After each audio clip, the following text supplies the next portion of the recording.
நம்ம மக்களுக்கு இடைக்கட நல்ல கொள்ளு கிடைக்கும் சாப்பிட்றதுக்கு. அது மாதிரி இப்போ கிடச்சிருக்கா ரிஸ்புல்லா. போன கிழமையெல்லாம் செவ்வந்தி, இப்போ ஹிஸ்புல்லா கானாவில் 70 கோடியை லொஸ் பண்ணி விட்டார். இதில் என்ன நடந்திருக்கு மாயம்?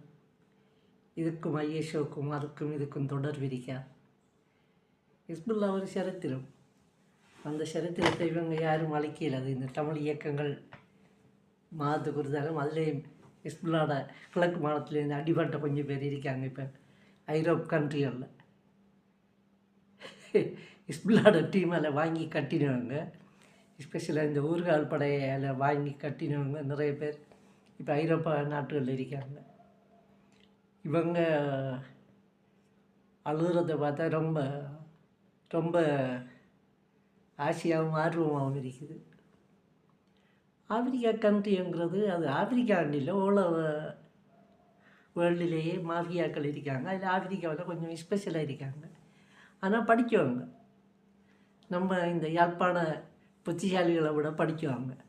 ரொம்ப கட்டிக்காரவங்க, ரொம்ப லோயர்ஸ், பல டிகிரி முடிச்சிருப்பாங்க.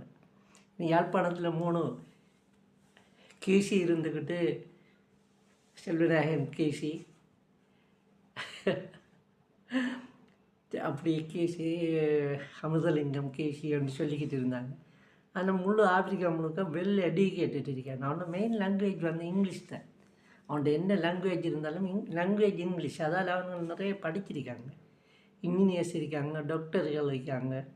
இன்றைக்கு அமெரிக்காவில் கனடாவில் எடுத்துக்கொண்டு அவங்க தான் மேல் நுழைஞ்சானார்கள். ஆனால் அவங்களுக்கு அந்த வருமானம் போதாது.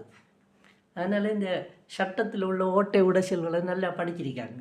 எப்படி டாக்குமெண்ட்ஸை மூவ் பண்ணுறது, அதில் ஹிஸ்புல்லா மாட்டிக்கிட்டார். ஹிஸ்புல்லா அடிக்கடி மாற்றுறது தான். ஏற்கனவே சவுதி அரேபியா பெரிய ஒரு ஃபண்ட் அவர் கொடுத்துருந்தது. அந்த ஃபண்டில் அவர் காலேஜ் கட்டினார். அதுக்கு எழுத்தில்லை கணக்கில்லை என்று வந்து கடைசியாக கோட்டபாயக்கு அவல் தேவைப்பட்டுச்சு. கோத்தாபாயக்கு அவல் தேவைப்பட என்ன பண்ணாருண்டா, ஹிஸ்புல்லா அது வந்து சவுதி அரேபியாவிலேருந்து கொண்டு வந்த பிளட் மணி அப்படின்னு சொல்லி அதுக்கு நிறைய கதை சொன்னாங்க. அதெல்லாம் பம்மாத்து, எல்லாம் சட்டப்படி கொண்டு வந்த பணம் தான். ஆனால் அது இப்போ இருக்கிற சல்மான்ட நண்பர்கள் கொடுத்த பணம் இல்லை, அவங்களோட வாப்பட நண்பர்கள்